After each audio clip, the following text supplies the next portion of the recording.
பச்சை மஞ்சள் என பேருந்துகளை எடுத்துக்கொண்டு யார் புறப்பட்டாலும் இறுதியாக ஓவர்டேக் செய்து வெற்றி பெறப்போவது பிங்க் நிற பேருந்துதான் என்று துணை முதலமைச்சர் உதயநிதி ஸ்டாலின் தெரிவித்துள்ளார்.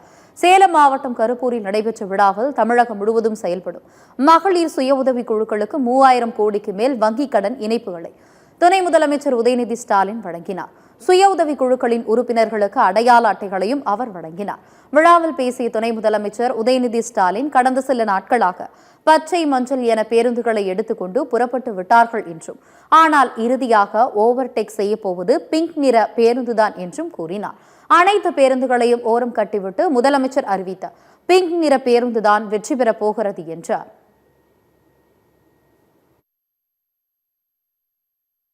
ஒருத்தர் பச்சை கலர் பஸ், ஒருத்தர் மஞ்சள் கலர் பஸ்.